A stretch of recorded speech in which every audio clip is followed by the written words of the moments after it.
Alhamdulillah alladzi hadana li hadza wa ma kunna linahtadiya laula an hadana Allah. Ashhadu an la ilaha illallah wa ashhadu anna sayyidana Muhammadan abduhu wa rasuluhu la nabiyya ba'dah. Allahumma salli wa sallim wa barik ala sayyidina Muhammad al-Fatih lima ughliq wal khatim lima sabaq nasiril haqq bil haqq wal hadi ila siratikal mustaqim wa ala alihi wa sahbihi haqqa qadrihi wa miqdarihi al-azim. Amma ba'd. فيا رب اشرح لي صدري ويسر لي أمري واحلل عقدة من لساني يفقهوا قولي ربي زدنا علما وارزقنا فهما اللهم أرنا الحق حقا وارزقنا اتباعه وأرنا الباطل باطلا وارزقنا اجتنابه.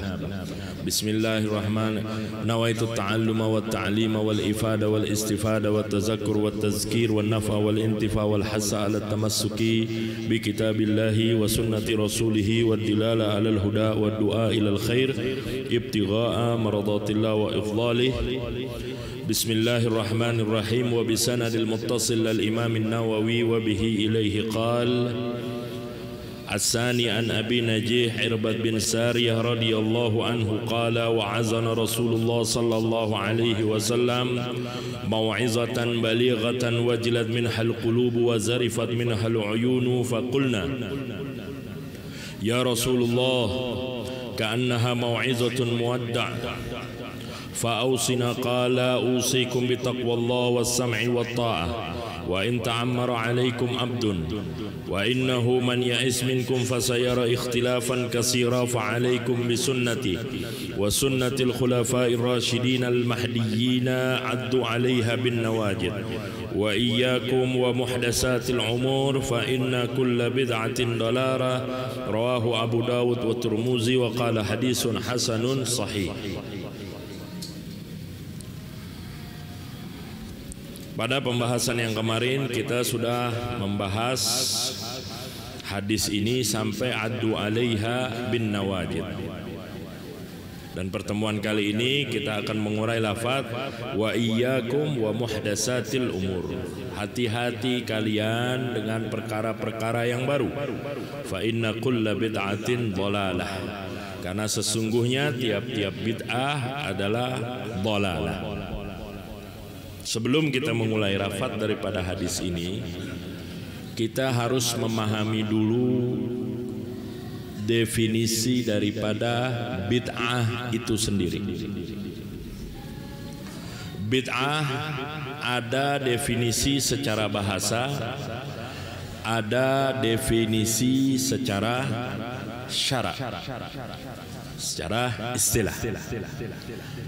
Secara bahasa, definisi daripada bid'ah adalah ma'ahdasa ala ghairi misalin sabiq, sesuatu yang baru muncul dan tidak ada perumpamaan sebelumnya. Sesuatu yang baru muncul, yang baru ada dan tidak ada perumpamaan sebelumnya. Allah Subhanahu wa taala menyatakan di dalam firman-Nya badi'us samawati wal ard. Kata-kata atau lafaz badi' di sini Allah Subhanahu wa taala yang memunculkan, mewujud nyatakan yang namanya langit-langit dan bumi. Sebelum Allah tidak pernah ada. Sebelum Allah nggak ada yang nyiptain langit dan bumi. Itu makna badi'. Bid'ah secara bahasa baru muncul dan nggak ada perumpamaan sebelumnya. Makanya Allah datangkan dengan lafaz badi'us samawati wal ard. Allah yang pertama memunculkan, sebelum Allah nggak ada yang menciptakan, memunculkan langit dan bumi. Nah, kalau kita lihat konteks daripada definisi secara lugawi, ya, maka sesuatu yang baru muncul, nggak ada perumpamaan sebelumnya, itu pas kalau dikatakan bid'ah. HP Ini bid'ah secara bahasa. Kenapa? Sebelumnya tidak pernah dan tidak ada perumpamaan sebelum muncul baru. Motor bid'ah karena sebelumnya belum ada. Mobil secara bahasa konteksnya adalah bid'ah. Sebelumnya belum pernah ada. Kamera itu juga termasuk perkara bid'ah. Sebelumnya belum ada.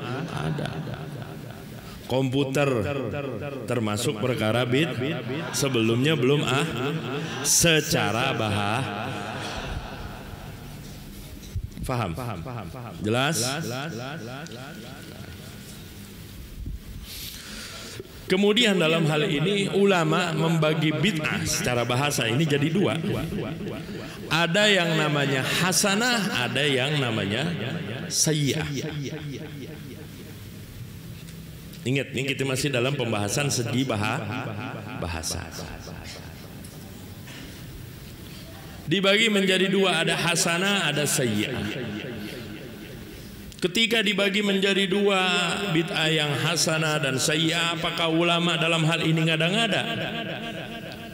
Ngakal-ngakalin?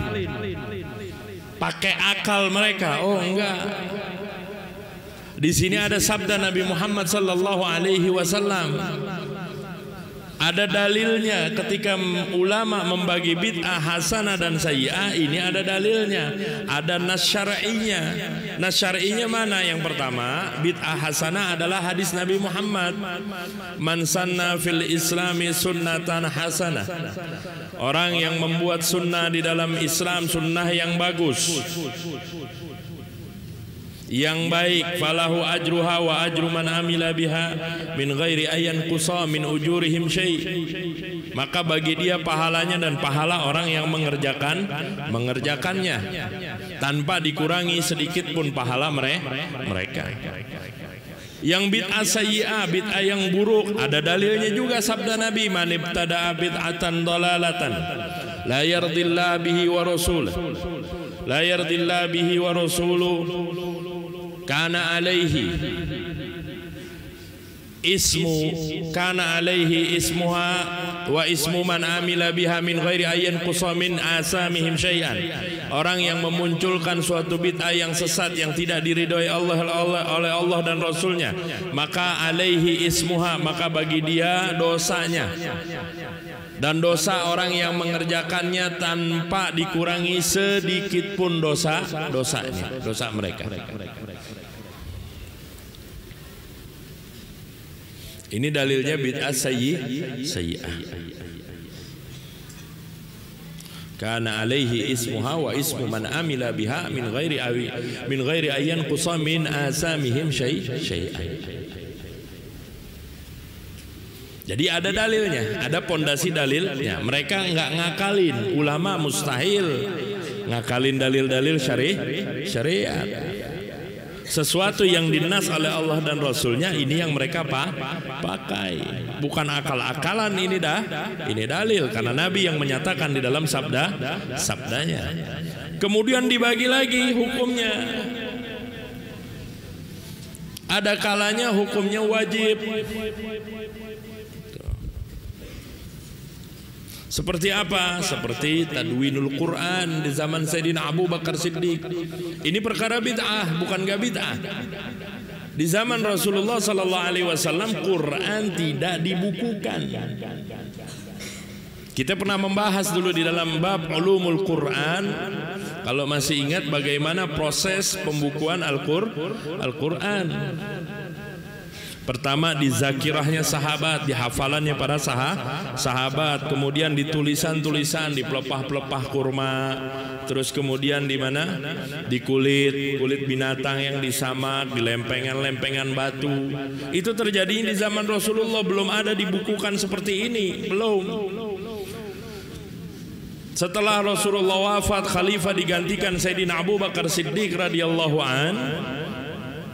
Banyak para sahabat yang terbunuh dalam perang Yamamah Dan sahabat ini notabene adalah mereka para penghafal Al-Quran. Sayyidina Umar musyawarah dengan Sayyidina Abu Bakar. Ini arafi jam'il Quran, ini memandang bagaimana kalau Quran itu dibukukan jadi satu. Apa jawab Sayyidina Abu Bakar? Kaifa af'alu syai'an lam yaf'aluhu Rasulullah sallallahu alaihi wasallam. Bagaimana Anda bisa mengerjakan sesuatu yang enggak pernah dikerjain sama Nabi? Nabi berarti tidak mengerjakan. Baru muncul di zaman Sayyidina Abu Bakar bid'ah. Tapi hukumnya wajibah. Kalau tidak dikumpulkan oleh Sayyidina Abu Bakar Al-Quran, ya, nggak dikumpulkan jadi satu, maka mustahil Quran bisa nyampe kepada kita sekarang ini. Faham? Jelas? Mustahil Quran bisa nyampe kepada kita. Jadi apa? Ini persiapan buat generasi setelahnya. Tuh.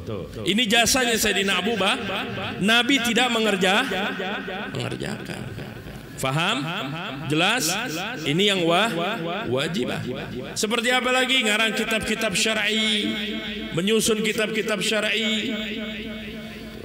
Tadwinul ahadis termasuk pembukuan hadis. Zaman Nabi belum ada.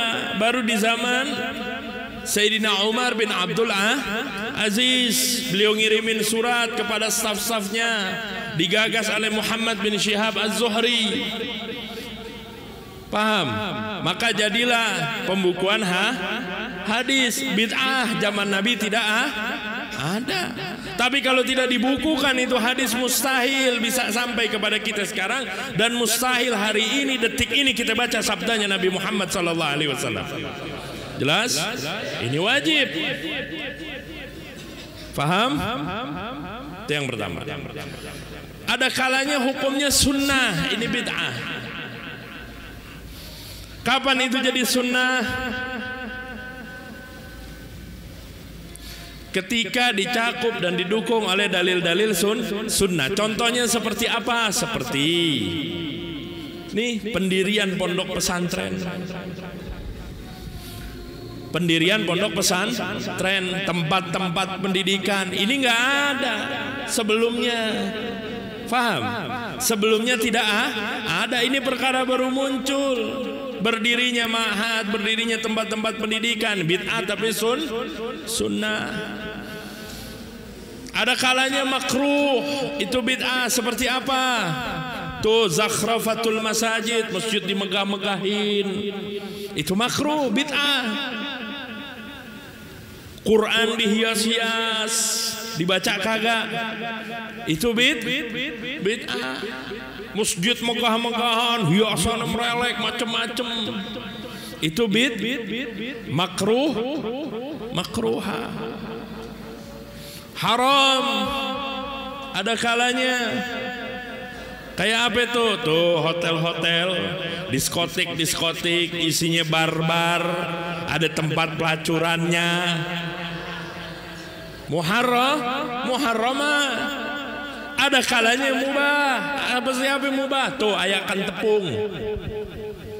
Zaman Nabi nggak ada. Tuh ayakan tepung tuh buat ngayak, ngalusin. Itu termasuk bid'ah tapi mubah. Yang ngomong siapa? Nah, Syekh Nawawi. Ini kitabnya Nurul Zolam. Faham? Pada lafaz yang antum suka baca, wa alihi wa sahbihi wa man tabi sabila dinil haqqi ghaira mubtadi. Nah, ini referensi apa, ini penjelasannya. Ini kita masih bahas bid'ah secara bahasa. Ya. Jadi bid'ah secara bahasa dibagi hasanah dan sayyi'. Terus hukumnya ada 5, ada wajib, ada sunnah, ada makruh, ada haram, ada mubah. Sekarang kita bicara bid'ah secara syar'i. Bid'ah syar'iyah itu bid'ah syar'iyah itu seperti yang dikatakan dan jelaskan dipaparkan oleh Al-Imam Asy-Syatibi sahibul usul, tariqatun fid dini tudahi syari'ah yuqsadu bisuluqi 'alaiha al-mubalaghatu fit ta'abbud. Suatu jalur yang baru dimunculkan membandingi syariat yang ada, tujuannya berlebihan di dalam ibadah. Satu jalur yang baru dimunculkan,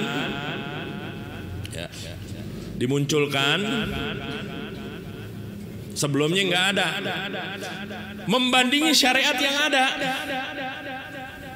tujuannya berlebih-lebihan di dalam beribadah. Tuh. Ada lagi apa? Ma'ahdasa ala khilafi amri syari, sesuatu yang baru muncul bertentangan dengan perintah atau perkara syariat. Tuh. Seperti apa sih Bib contohnya? Contohnya sholat subuh 2 rakaat. Saya masih giat, masih enak nih badan.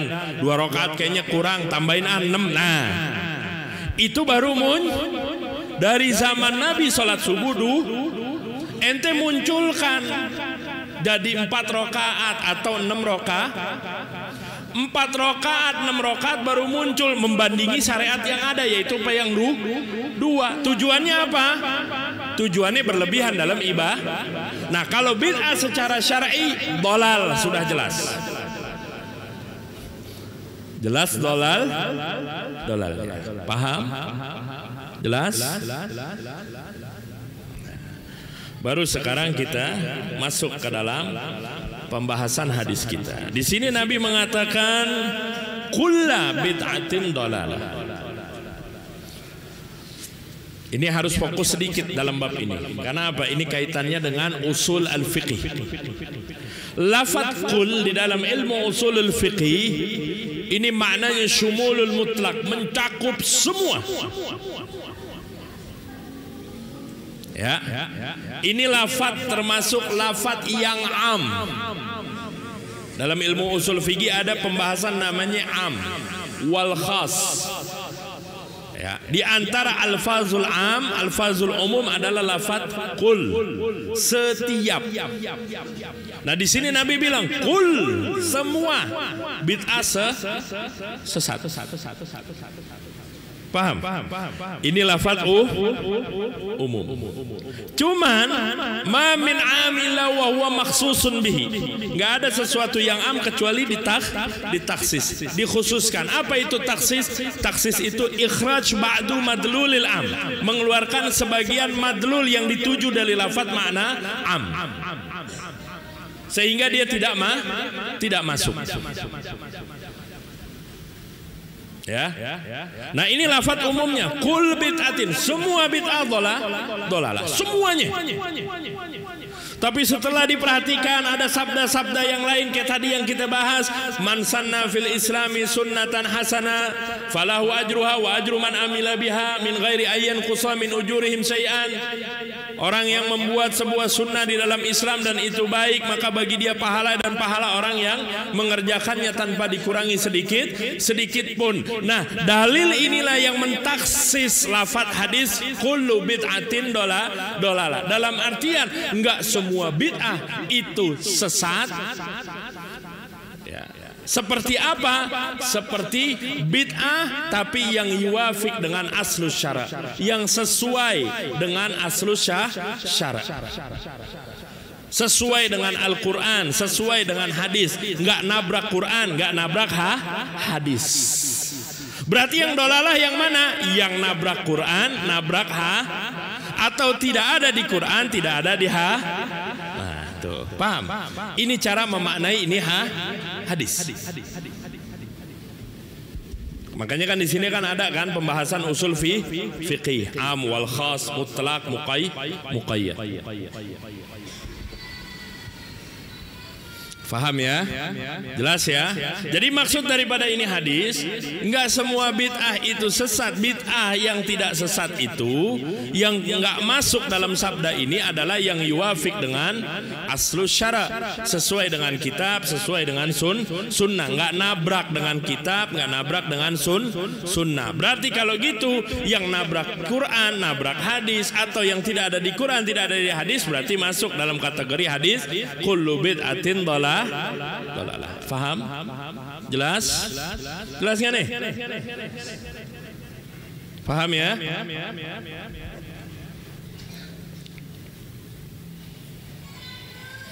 Dan harus dibedakan antara am wal mutlak.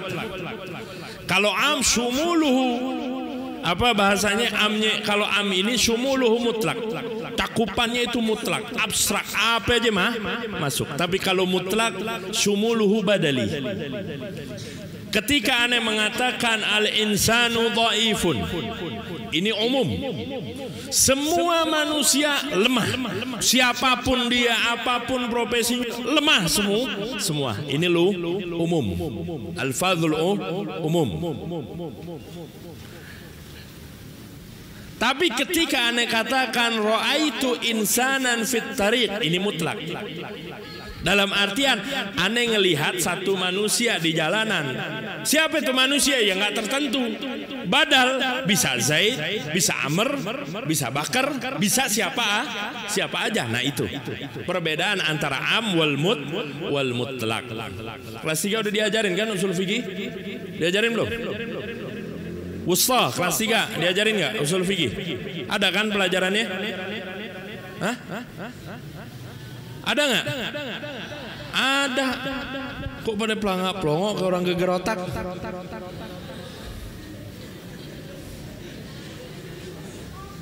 Apaan nih usul fikih ya? Faham? Jelas? Nah sekarang kita bahas yang terjadi di masyarakat. Seperti kayak apa? Seperti kayak contoh. Nih kayak sekarang ini aja dah. Kayak sekarang masalah tarawih 20 rakaat. Kan? Ini sudah masyhur di kalangan muslimin, tarawih 20 rakaat.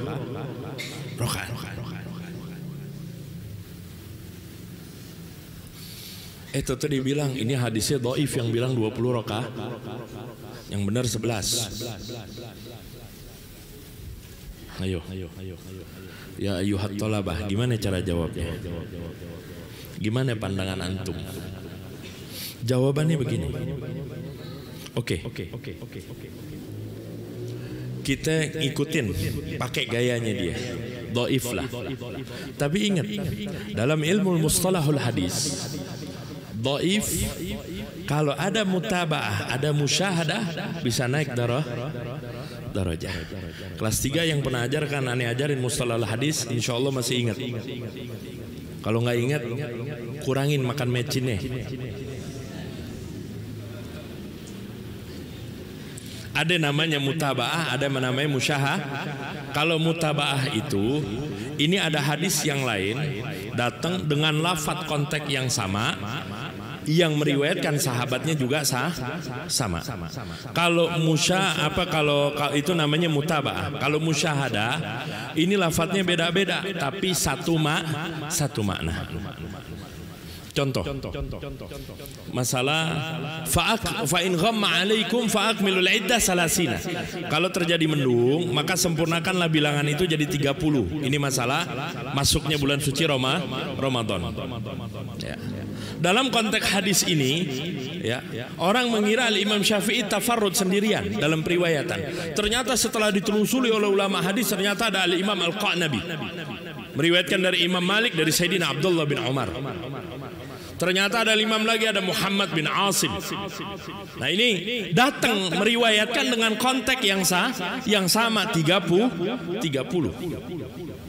Nah ini namanya mutabaah. Contoh lagi, hadis laula an asyqa ala ummati la amartum bisiwak inda kulli salat. Kalau aku tidak memberatkan umatku, maka aku akan perintahkan mereka siwak dalam tiap-tiap sholat. Di situ ada Muhammad bin Amr. Muhammad bin Amr ini dikritisi sama ulama al-hadis. Ada yang mengatakan beliau ini nggak bisa diterima periwayatannya karena su'ul hifdz. Berarti jadi hadisnya dhaif, nggak bisa diambil. Ada yang mengatakan lagi, sebagian ulama mengatakan, oh ini bisa diterima periwayatannya karena beliau adalah orang yang siqah. Biografinya bagus. Berarti ada dua yang menghukumi tentang pribadinya Muhammad bin Amr dalam masalah ini. Satu mengatakan dhaif karena hafalannya buruk, satu mengatakan siqah. Ya. Terus kemudian datang dari periwayatan Al-Imam At-Tirmidzi atau periwayatan Al-Imam Abi Daud dari jalurnya Abi Zinad Anil A'raj an Abi Hurairah, sama. Nah ini yang namanya mutabah. Datang hadis yang sama, ya, sahabatnya sama-sama Sayyidina Abu Hurairah, ya. Konteks hadisnya juga sama.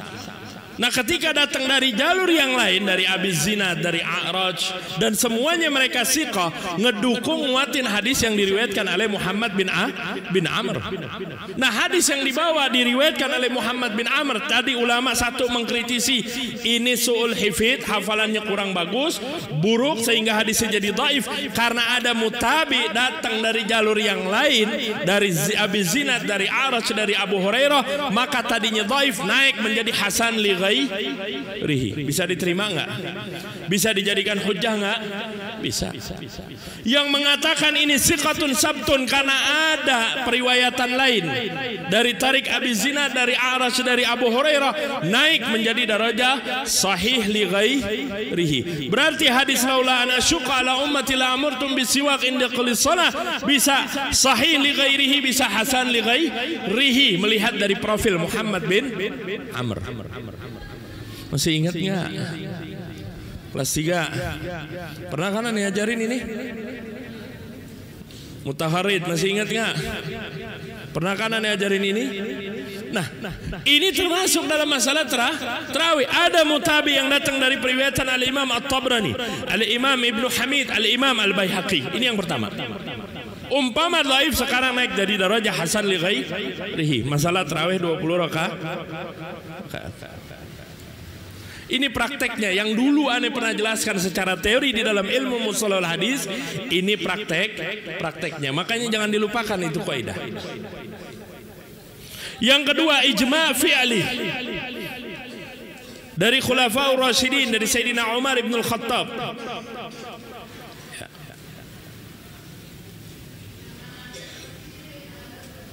Karena Sayyidina Umar ibn al-Khattab yang mengumpulkan manusia ala imamin wahid, salatnya 20 rakaat.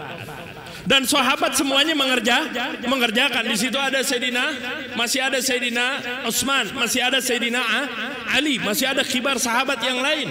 Mereka semuanya diam, ngikut bareng salat tarawih seperti yang ditentukan oleh Sayyidina Umar ibn al-Khattab.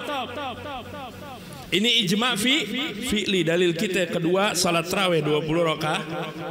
Yang ketiga, ijma' sukuti. Kalau umpama yang dilakukan oleh Sayyidina Umar, ngumpulin manusia satu imam, yaitu Sayyidina Ubay bin Ka'ab, salatnya 20 rakaat, ini adalah sebuah perbuatan yang munkar, yang dolal, yang sesat. Pasti sahabat yang lain protes, pasti sahabat yang lain mengkritisi. Semuanya diam. Ini ijma' sukuti dan ini hujjah. Bahkan Sayyidina Ali bin Abi Thalib beliau mengatakan apa? Nawwarallahu ala Umar kama nawwara masajidana hadza. Semoga Allah menerangi kuburannya Sayyidina Umar sebagaimana beliau menerangi masjid-masjid kita. Nih kita tarawih 20 rakaat berkat siapa? Jasanya Sayyidina Umar ibn al-Khattab radhiyallahu anhu. Yang ketiga apa? Ijma'ul a'immah, para imam-imam kita al-arba'ah, baik dari Imam Malik, dari Imam Syafi'i dan yang lain-lainnya, Al-Hanafi, Imam Ahmad bin Hanbal, ajma' ala 20 rakaat, 20 rakaat. Paham? Bahkan di Haramain Syarifain salatnya sampai sekarang 20 rakaat. 20 rakaat. Jelas? Tuh prakteknya.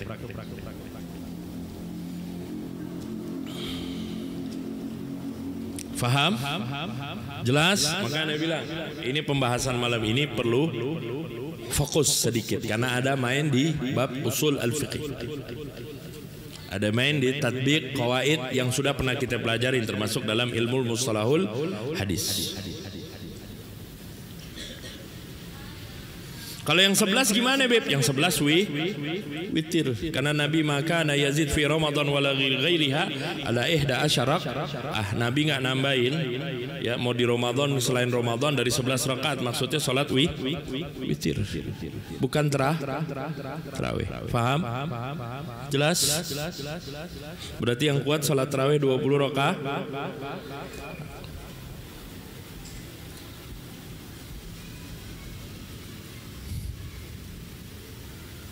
Terus kemudian masalahnya kayak apa lagi? Kayak contoh tahlil. Kita paham. Tahlil itu maknanya apa? Halala yuhallilu tahlilan. Baca la ilaha illallah. La ilaha illallah. Ini biasanya dalam urusannya orang meninggal. Kumpul orang meninggal. Kan biasanya di kampung-kampung begitu, ada orang meninggal kumpul, bikin 3 harian, 7 harian, 40 hari, sampai bikin haul 100 harinya. Perkumpulan kayak begitu ada asalnya sih? Ada asalnya nggak sih dalam syariat? Ada. Asalnya dalam syariat ada. Bahkan Al-Imam Al-Bukhari di dalam kitab sahihnya bab janazah, beliau bikin bab khusus babu man jalasa indal musibah. Bab orang yang duduk ketika terjadi musibah. Al-Imam Abi Daud di dalam sunannya babul julusi indal musibah, bab duduk ketika terjadi musibah. Ngambil periwayatan dari Sayyidina Aisyah radhiyallahu anha, anna Nabiy sallallahu alaihi wasallam lamma qutila Zaid bin Harisa, Ja'far bin Abi Talib, Abdullah bin Rawaha dakhala al-masjid wa jalasa fa urifa minhu al-huzun. Bahwasanya Rasulullah sallallahu alaihi wasallam tatkala wafatnya Sayyidina Zaid bin Harisa, Sayyidina Ja'far bin Abi Talib, Sayyidina Abdullah bin Rawaha, beliau masuk masjid, duduk, dan diketahui tampak dari raut muka beliau yang mulia, beliau sedang sedih.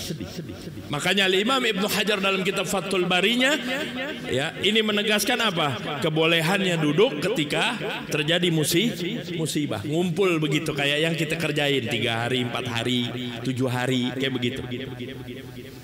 Itu ada aslun fi syara'. Bid'ah. Tapi hasanah karena ada asal syaratnya. Faham? Jelas?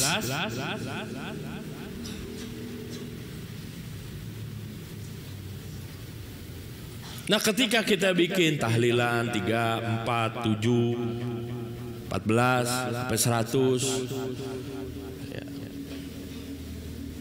tetangga pada ngumpul, itu tadi dalilnya ada asal fisyara. Terus kemudian kita baca di situ Yasin, ya kan? Kita baca tahlil, zikir, ada tahlil, ada tasbih, ada salah ala Nabi Muhammad sallallahu alaihi wasallam. Bid'ah, na'am. Terus bagaimana? Dolal dong. Oh enggak, ada asal fi syara', ada dalil di syarat, tidak nabrak. Apa? Allah nyuruh kita untuk berzikir. Allah katakan di dalam firman-Nya, ya ayyuhalladzina amanu zkurullaha zikran katsira. Wahai orang yang iman, zikirlah kepada Allah dengan zikir yang banyak. Ala bi zikrillah tatmainnul qulub. Itu ada perintah. Terus kita ucapkan la ilaha illallah dalam tahlilan. Nabi yang bilang dalam sabdanya, afdalu ma qultu ana wa nabiyyuna min qabli la ilaha illallah. Ada asal syara'. Masuknya berarti apa? Hasanah. Nah itu. Jadi ane lagi tatbik, praktekin ini kaidah yang tadi ane sampaikan. Penjelasan yang tadi ane sampaikan. Jelas? Faham? Lah kan sekarang begini, wa laisa lil insani illa ma sa. Manusia itu hanya mendapatkan apa yang dia upayakan di dunia. Kita kumpul tahlilan, jikiran, pahalanya nggak nyampe. Itu nasnya Allah.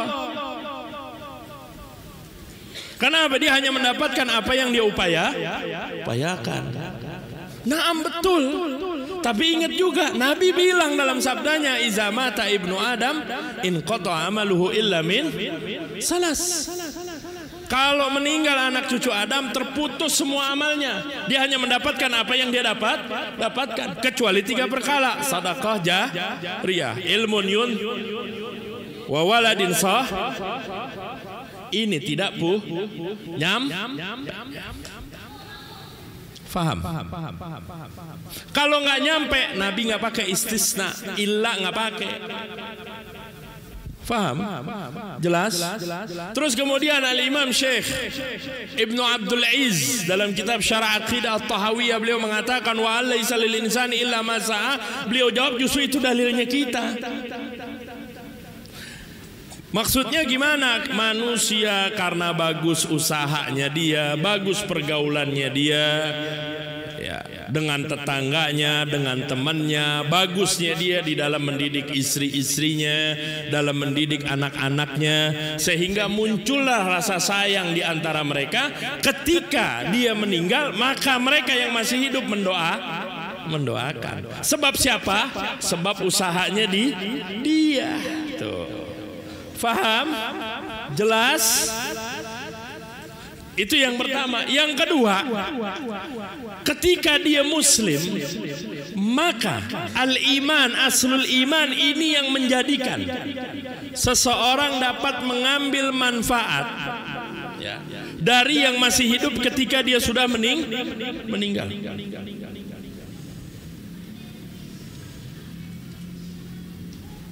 Jadi iman itulah yang sababun lil intifa. Seorang bisa ngambil manfaat ketika dia sudah meninggal dari yang masih hidup. Dalam artian ketika yang hidup mendoakan dia, yang sudah meninggal disampaikan pahalanya nyampe kepada dia di dalam kuburnya.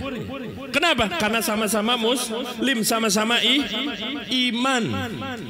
Prakteknya gimana? Itu dalam khutbah Jumat. Rabbana ighfir lana Allahumma ighfir lil muslimin wal muslimat wal mu'minin wal mu'minat al ahya'i minhum wal amwat. Ya Allah, ampunin muslim laki-laki, muslim perempuan, mukmin laki-laki, mukmin perempuan yang masih hidup dan yang sudah meninggal. Masih hidup dan sudah Kalau nggak nyampe, buat apaan? Buat apaan didoakan? Dan kita semuanya sepakat sholat jenazah. Ketika mayit kita sholatkan jenazah. Dalam sholat jenazah ada doa nggak? Ada doa. Ada fatihahnya nggak? Ada. Nyampe nggak? Nyampe. Kalau nggak nyampe ngapain disolatin? Dan ini sepakat antara kita dan yang mengatakan apa yang kita lakukan tidak nyampe. Zikir kita, yasin kita nggak nyampe kepada orang yang meninggal. Lah itu buktinya sholat jenazah.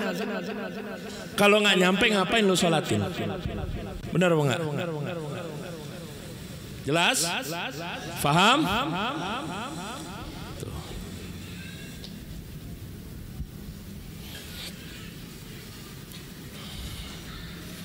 Bahkan ittifaq mazahibul arba'ah, bahwasanya apa yang kita, pahala yang kita sampaikan kepada yang sudah meninggal itu sampai. Al-Imam Al-Marghainani dalam mazhab Al-Imam Abu Hanifah di kitab beliau Al-Bidayah, beliau katakan lahu ayaj'ala sawaba amalihi li ghairihi. Boleh dia menjadikan pahala amalnya dia buat yang lain yang sudah meninggal. Apa dalilnya? Nabi berkurban dengan 2 ekor kambing. Satu untuk beliau, satu buat umatnya. Umatnya udah ada belum? Tapi sudah dikerja. Nyampe nggak? Nyampe. Kalau nggak nyampe ngapain? Nggak bekerja? Paham? Ini dalil pertama. Dalam mazhab Al-Imam Malik, Al-Imam Qadhi Iyad, Dalam kitab beliau Syarah Sahih Muslimnya, beliau juga mengatakan istihbab qiraatul Quran lil mayyit, sunnah baca Quran bagi orang yang sudah meninggal. Apa dalilnya? Dalilnya Rasulullah SAW pernah lewat satu kuburan, kemudian beliau taruh pelepah kurma. Apa kemudian sahabat nanya, kenapa kau lakukan demikian ya Rasulullah? Yukhaffaf anhu madama rutbatain. Ini diringankan, buat ngeringanin ini si mayit selama ini pelepah kurma masih basah. Kenapa ini pelepah kurma? Beristighfar, tasbih buat orang yang sudah meninggal. Kata Al-Imam Qadhiyat, kalau itu tumbuhan aja pelepah kurma, ya tasbihnya nyampe, maka bagaimana dengan Al-Quran? Maka bagaimana dengan zikir? Pasti nyampenya. Nabi yang mencontohkan langsung. Tuh. Faham? Jadi pahala kita baca Yasin, baca zikir, kita niatkan buat orang meninggal, nyampe. Ini dalil dari mazhabul arba'ah. Bagaimana dengan mazhab al-Imam Syafi'i? Nyampe juga sama al-Imam An-Nawawi. Yustahabbu liman yazurul maqabir, yustahabbu lizair ayusallim lil maqabir wa liman yazuruhu wa yad'u. Kata beliau, sunnah orang yang ziarah kubur, dia memberikan salam buat semua penghuni kubur itu dan orang yang dia ziarahin, dan didoakan bukan cuma orang yang diziarahin, tapi semua kuburannya kuburan muslimin pastinya. Terus kemudian apa? Yustahab qiraatu ma tayassar minal Qur'an. Sunnah dia baca yang apa bahasanya, ayat-ayat yang ringan. Dalam artian apa? Baca Quran di situ nyampe. Biar kata sedikit, nggak kudu sejus. Biar kata yang dibacain. Nah, hadiahin pahalanya, niatin untuk yang di kuburan itu nyampe. Dalam mazhab al-Imam Syafi'i, dalam mazhab Hambali begitu juga. Al-Imam Ibnu Qudamah beliau mengatakan, ayu qurbatin ja'ala sawabuha li ghairihi nafaha insyaallah. Pendekatan diri apa aja, ibadah apa aja, kalau pahalanya diniatkan buat yang lain, nyampe dan manfaat insyaallah, kata beliau. Apa dalilnya? Rabbana ighfir lana wa li ikhwanina alladzina sabaquna bil iman. Ya Allah, ampunilah dosa-dosa kami dan orang yang sudah mendahului keimanannya dari kami. Yang mendahului keimanannya nggak masih hidup, meninggal juga masuk. Tuh. Jelas? Faham?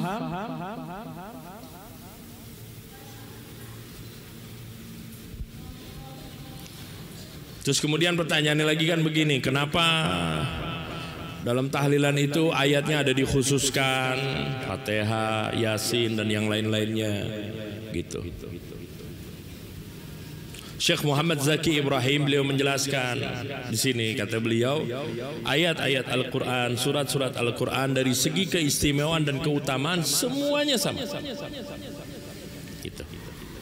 Ini kan selalu kan ada pertanyaan di dalam hati kita kayak begitu. Kenapa sih? Kok ayatnya, kan ayat Quran banyak, kenapa harus itu aja gitu. Dijawab oleh Syekh Muhammad Zaki Ibrahim. Beliau katakan ayat-ayat Al-Quranul Karim dari segi keutamaan semuanya sama. Semuanya sama. Cuman hanya saja di sebagian munasabat, di sebagian momentum, sebagian kejadian, Rasulullah SAW menjelaskan, ngasih tahu ini ayat ini untuk ini, ayat ini untuk ini. Tuh. Dan sehingga apa? Ketika dimunculkan itu, maka nampaklah keutamaannya. Yasin, Nabi bilang iqra'u Yasin ala mautakum, bacain Yasin buat yang sudah meninggal. Beb, 30 juz boleh nggak? Boleh aja, nggak apa-apa, itu lebih bagus. Tapi kalau Al-Imam Ibnul Qassar, Al-Imam Ibnul Arabi, Al-Imam Al-Qurtubi, beliau mengatakan, oh nggak aib kalau antara satu ayat dengan ayat yang lain punya keistimewaan, nggak ada permasalahan di situ. Yasin punya keutamaannya sendiri, ini punya keutamaannya sendiri, nggak ada permasalahan di situ. Kata beliau. Kenapa? Karena al-afdaliyah itu tabiatul asya fil qaun.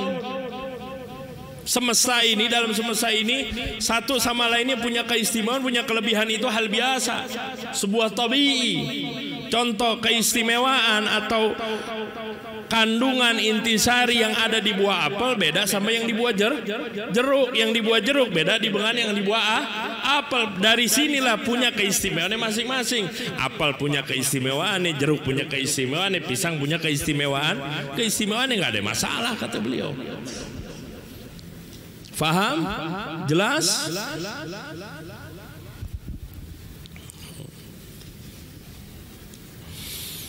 Termasuk juga apa? Masalah tabarruk. Ini juga kan sering dipermasalahkan, masalah tabarruk.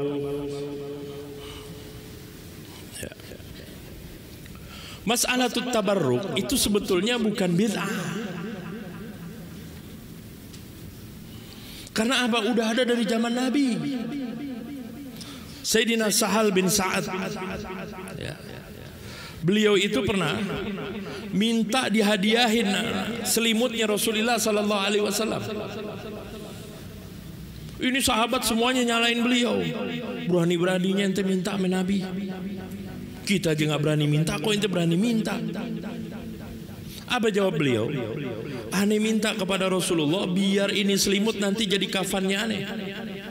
Dalam periwayatan yang lain, aneh mengharap berkahnya karena ini selimut pernah dipakai oleh Rasulullah sallallahu alaihi wasallam. Itu tabarruk namanya.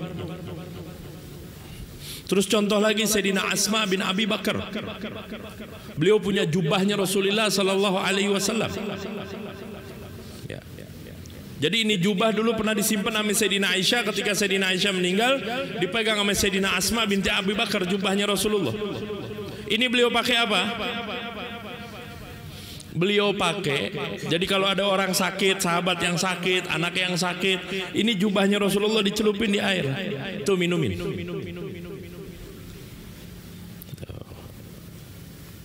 Itu diminumkan. Itu juga termasuk min babit tabarruk. Sayyidina Ummi Salamah, beliau punya wadah di situ. Wadah dari perak, isinya rambutnya Rasulullah sallallahu alaihi wasallam. Itu kalau ada yang sakit, ada yang kena penyakit ain, itu dicelupin tuh rambutnya, minumin. Minta apa? Keberkahan Rasulullah biar disembuhkan. Sayyidina Ummu Sulaim, kalau tadi Ummu Salamah, yang ini Ummu Sulaim. Ummu Sulaim itu pernah ngerik apa keringatnya Rasulullah sallallahu alaihi wasallam. Diperas, habis itu ditaruh dalam satu wadah. Suatu saat kepergok sama Nabi, "Mastasnaina ya Ummu Sulaim?" Apa yang kau lakukan ya Ummu Sulaim? Kemudian Ummu Sulaim mengatakan, "Ya Rasulullah, narju barakatah li sibyanina." Kami ngarep keberkahannya buat anak-anak kami. Apa kata Nabi? "As-sabti, kau benar." Enggak disalahin sama Nabi. Kalau ini perkara yang salah, pasti Nabi menyalah. Mustahil Nabi itu mendiamkan sesuatu yang munkar. Jadi kalau ada yang mengatakan tabarruk seperti ini dikatakan adalah bid'ah sayyi'ah, hukumnya dhalalah, secara tidak langsung dia sudah menuduh Nabi Muhammad sallallahu alaihi wasallam. Waliyadzubillah.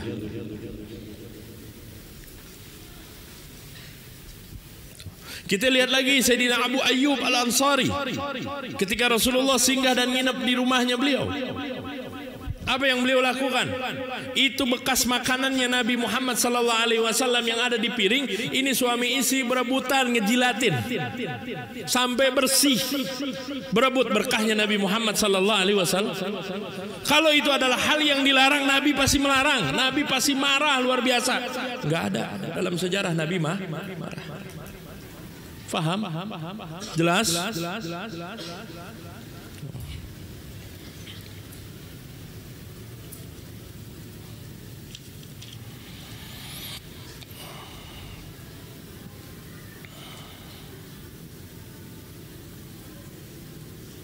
Bahkan Sayyidina Muawiyah itu punya potongan kukunya, kukunya Rasulullah sallallahu alaihi wasallam. Tatkala beliau pengen wafat, ya, Beliau wasiat, taruh di mata, di antara taruh di antara matanya dan bibirnya, di sini sama di sini. Itu ketika mau meninggal, beliau nyimpen kukunya Rasulullah Sallallahu Alaihi Wasallam. Habis itu dia bilang, kalau udah ente letakkan kukunya Rasulullah di mata dan di bibirane, khallu baini wa baina ya arhamar rahimin, maka biarin ini urusan aneh dengan Allah Subhanahu wa taala.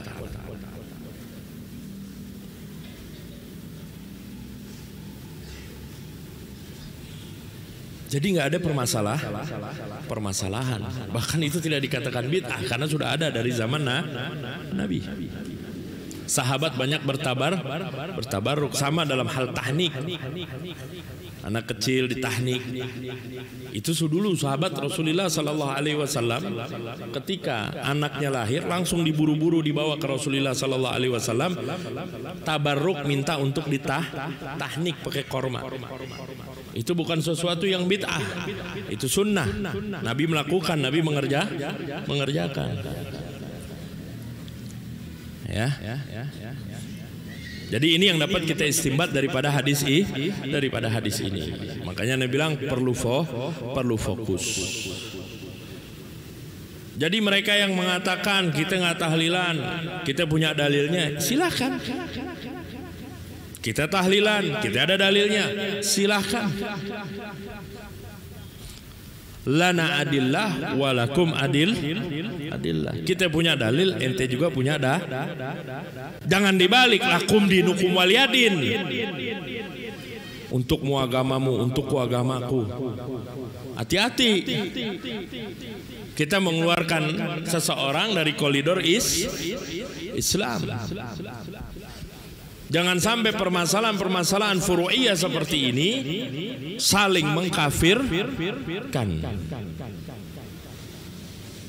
Tuh yang tahlilan kafir tuh, yang maulidan kafir tuh, yang ziarah kubur kafir.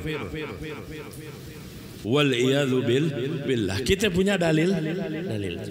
Masalah ziaratul kubur. Nabi mengatakan kuntu nahaitukum an ziaratul kubur. Ini dulu. Ya betul, ada larangan ziarah kubur. Kenapa? Ini Islam masih di awal-awal perkara. Paham? Takut sahabat musyrik, makanya sama Nabi dilarang. Kemudian Nabi menyatakan lagi dalam sabdanya yang lain, kuntu nahaitukum an ziyaratil kubur ala fazuruha. Dulu aku pernah kelarang kalian buat ziarah kubur, sekarang ziarahilah. Di dalam ilmu usur, iza ja'al amru ba'dal hadar dalla alal ibahat. Kalau ada perintah datang setelah larangan, maka menunjukkan kebolehannya. Dulu Nabi pernah larang, kemudian datang perintah, sekarang ziarahilah. Maka perintah tadi bimaknal ibaha, kebolehannya. Jadi boleh, silahkan. So gobloknya umat Islam ketika dia ziarah kubur, dia nggak bakalan nyembah itu kubur. Karena apa? Mereka punya iman. Jadi jangan sampai permasalahan seperti ini menyebabkan keluarnya mengklaim satu sama lain atau saling melontarkan ini kafir, ini kafir. Lana adillah walakum adillah. Kita punya dalil, ente juga punya dalil. Ane nggak mengatakan lakum dinukum waliyadin. Untukmu agamamu, untukku agamaku. Berarti dia keluar agama. Beda sudah. Hati-hati. Jadi lana adillah walakum adillah. Dan permasalahan seperti ini ya, jangan sampai membuat kita pecah. Cuman ini karena masalah apa? Karena masalah jadinya pecah. Kalau masing-masing tahu porsinya, ya udah selesai sudah. Kita punya dalil, ente punya dalil, ya udah silahkan dalil masing-masing. Beb, tapi kita dikafirin lah, nggak benar. Jangan saling mengkafir. Kan kata Nabi man qala li akhihi ya kafir faqad ba'a bi ahadihima. Orang kalau mengatakan kepada saudaranya kafir walaupun bercanda, lepas iman salah satu dari keduanya. Yang mana? Kalau dia katakan benar maka imannya tetap. Kalau yang dia katakan tidak benar maka dia yang kafir. Waliyadzubillah. Hati-hati. Hati-hati. Faham? Jelas? Mungkin ini saja yang dapat kita sampaikan. Hadanallahu wa iyyakum ila aqwamit thoriq. Assalamualaikum warahmatullahi wabarakatuh.